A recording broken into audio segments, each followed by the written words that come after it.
We've all heard at least once the famous story about a cannibal living in Springfield. It's one of the creepiest and most talked about theories among the Simpsons fans, but also one of the most debated, mainly because there was so little information and the original evidence felt pretty weak. But things changed with the arrival of newer episodes. Fans started spotting new details and hidden references that not only gave the old theory more weight, but completely flipped it on its head. Now, the most accepted idea within the fandom is that the real cannibal is still out there, while the guy sitting in prison might actually be an innocent man wrongly accused. This whole story comes from 5 scenes that make you think there might be a cannibal living in Springfield. However, the theory feels shaky because it doesn't really have solid arguments, especially in the timeline, and it leaves a lot of questions unanswered. So let's go through those gaps and see how the new theory explains them. According to the initial theory, the story goes like this. In Springfield, there's a cannibal who's locked up in prison under Chief Wiggum's custody, as shown in episode 7 of season 9. Hey, where is Sideshow Bob and that guy who eats people and takes their faces? I'm right here, Chief. The theory gains strength with a detail from season 8, episode 8. A patient at the hospital is a cannibal, which connects back to the previous scene. You folks are free to roam the grounds. Just remember, one of our patients is a cannibal. Try to guess which one. And this is where the gaps in the theory show up because it's not clear what came first, the prison or the psychiatric hospital, or why he would have been moved from one place to the other. In that case, you could also think it might have been someone else. Well, in the previous season, episode 8, the theory leans on a torn straitjacket left in the woods to suggest that the cannibal escaped from the hospital. Later on, in season 16, episode 11, there's a scene where the police are searching for a killer in the woods and we see blood dripping onto Lou's face, which is interpreted as another act of the cannibal. Oh my God! That used to be a face! The theory claims that in season 5, episode 8, there are 2 key scenes that reveal the supposed Springfield cannibal, Warren's father.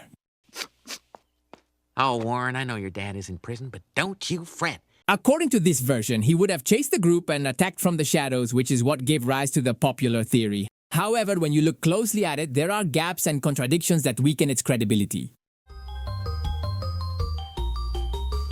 Unlike the original version, this new theory claims that Warren's father is not the cannibal. He's shown as innocent, and that completely reshapes how the events are seen, giving the story a whole new perspective. So, if he's not the cannibal, then who holds the dark title of Springfield's true cannibal? Well, the theory introduces 2 possible suspects based on new evidence that shows up in several of the more recent episodes. The theory, even though it has very strong evidence, also has a weak spot. That's the first piece we're going to look at before moving on to the incriminating clues that are almost impossible to refute. To identify the 2 suspects, the theory relies on the attacker's breathing during the events at the camp.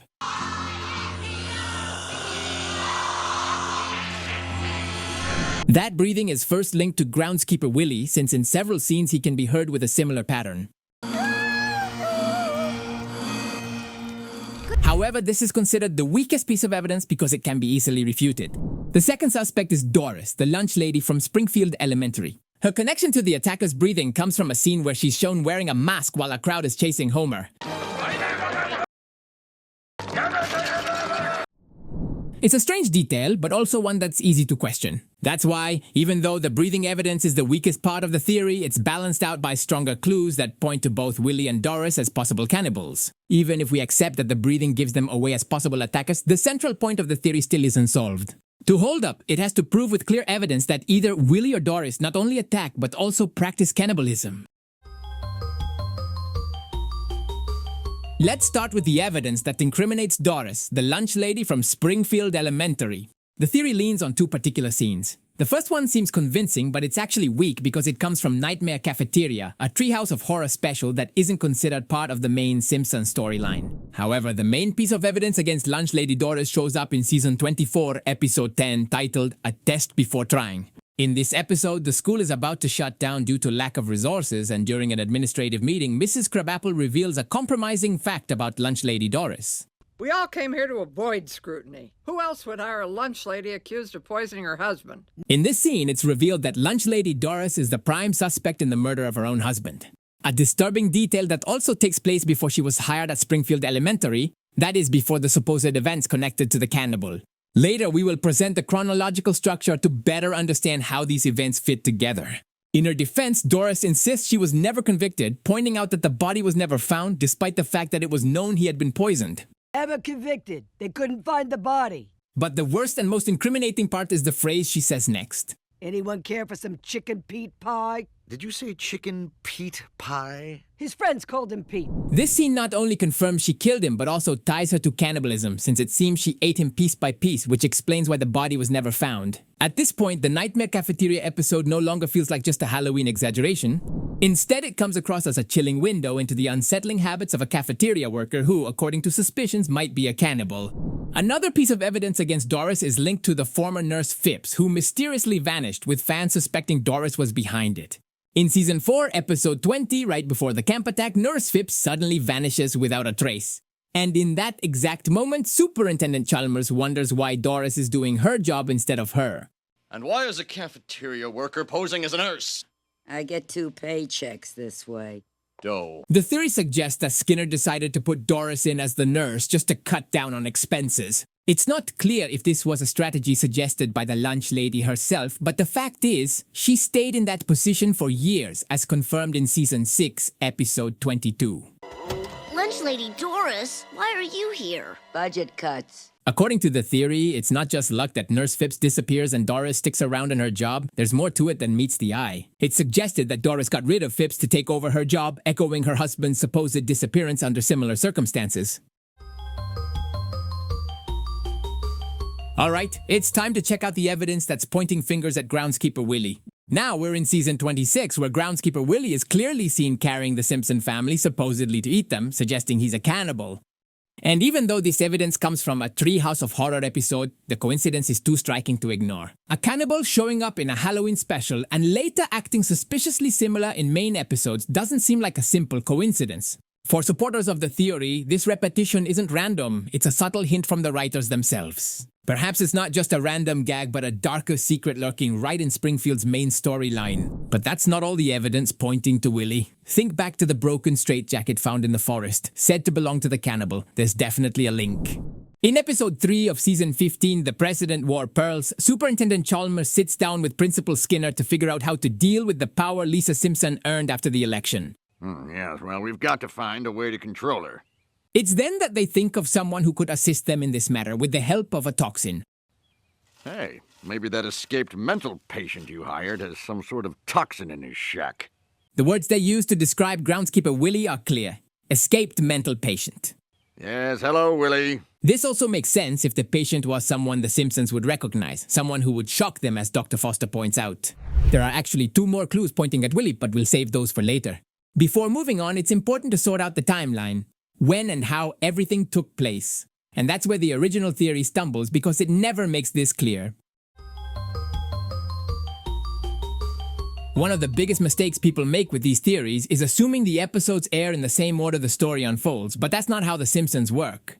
And it's exactly this mess that makes pinpointing the cannibal in a clear timeline so tricky. So the timeline kicks off by looking at the suspects' backgrounds. Doris already had serious red flags. Her husband went missing, and there were signs of cannibalism. Even so, Skinner brought her on board, possibly motivated by the potential savings in school resources. Just like Doris, Willie got a job despite having been in a psychiatric hospital, from which he managed to escape. Keep in mind, the reasons for their cannibalism might not be the same. For Doris, it seems like a dark method to hide her husband's murder. Eating him meant leaving no trace at all. Willie, in contrast, belongs to a totally different type, more like a pathological cannibal. Willie's got stew for the winter. He's not motivated by survival or hiding a crime, but by sheer enjoyment, sourcing his food directly from graveyards. And that's why Willie was sent to a psychiatric hospital, not behind bars. His behavior was driven by a twisted mind rather than a premeditated crime. The idea behind the theory is that Willie shows up connected to the cemetery across various episodes. This sheds light on his profile, a man shaped by fears and obsessions related to the dead. In fact, he acknowledges in an episode that his superstitions make him unfit to work in a cemetery. Burns cost me my groundskeeping job at the school, and I'm too superstitious to take the one at the cemetery. At this point, the new theory confirms 2 things from the original theory. First, the silhouette spying from the trees belongs to the person now jailed for cannibalism. Second, that individual is Warren's father. The new version of the theory brings a radical change. Warren's father isn't the culprit, but an innocent man framed by the real cannibal. This clears up one of the biggest contradictions in the original theory, the idea that the cannibal would have killed his own son.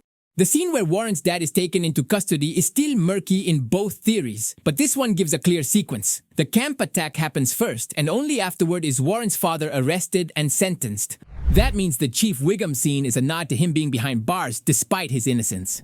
The key point of this new theory is that it highlights 3 new crimes committed after Warren's dad was behind bars. If those events took place while he was in custody, he couldn't be the culprit, meaning the original theory has to be reconsidered. One of these crimes takes place in Season 16, Episode 11, featuring Chief Wiggum and Lou pursuing a murderer. Importantly, there's no mention that it's the face-ripping cannibal. They're after a different killer. Hey, whoever's doing that, get off the frequency. We're combing the woods. There's a killer loose out here.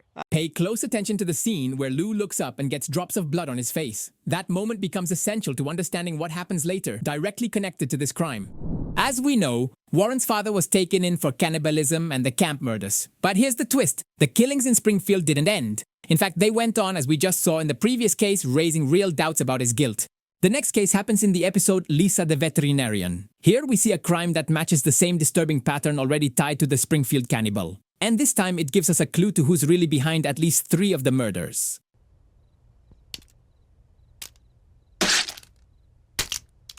The murderer leaves a clear signature. The victim displayed up high, blood dripping in plain sight. We've seen it with the cop and again with Marge. But here's the question. Why is confirming this pattern so crucial for the theory? The reason is simple. This same signature is linked to one of our main suspects. In Season 16, there's an unsettling moment where Bart faces off with groundskeeper Willie, and once again the same image appears. A liquid, seemingly blood, dripping slowly from above. This place smells, and something's dripping on me. Without hesitation, Willie insists it's manure. But come on, the coincidence is just too odd to overlook. The smell is manure, and the dripping's manure. This raises a question. Why would there be manure all over the room, and especially on the ceiling? The strange part comes in the scene right before this, when Skinner tells Bart to go to Willie's shed. The way he describes it feels off, almost as if there's something malicious behind his words. There is one place on school property that falls outside all laws of man or God. It leaves us wondering what he really meant by calling it a place beyond the laws of man or God. But deep down, we all know what he's hinting at. This suggests that Skinner isn't blind to what happens down there. In fact, it could mean he knows more than he lets on about Willie and even about Doris. But here's another strange detail. The scene with blood dripping from the ceiling where Skinner claims it's beyond the reach of man's laws actually belongs to the very same episode where Chief Wiggum and Lou are out in the woods hunting down a killer. And now we reach the big question. Who is the real cannibal of Springfield? Is it the mysterious lunch lady Doris? Or the unsettling groundskeeper Willie? Surprisingly, the theory doesn't rule out a third option, that both were behind it all, acting as accomplices and sharing the crimes for their own gain. Take this for instance. The nurse who just disappears out of nowhere, and according to the theory, Doris might have taken her out to grab the job. Lunch lady Doris, why are you here? Budget cuts. But here's where it gets weird. Almost right after, Willie shows up as the new French teacher. They've even got groundskeeper Willie teaching French. Bonjour, you cheese-eating surrender monkeys! 2 strange replacements happening back to back. And honestly, that feels less like coincidence and more like a pattern. But here's the thing. This web of coincidences doesn't look like it's just Doris and Willie pulling the strings. Everything points to something way bigger hiding underneath. Skinner seems aware of what's going on, and the most disturbing part is that even Superintendent Chalmers might be involved. In fact, remember when he suggested using one of Willie's toxins to get rid of Lisa?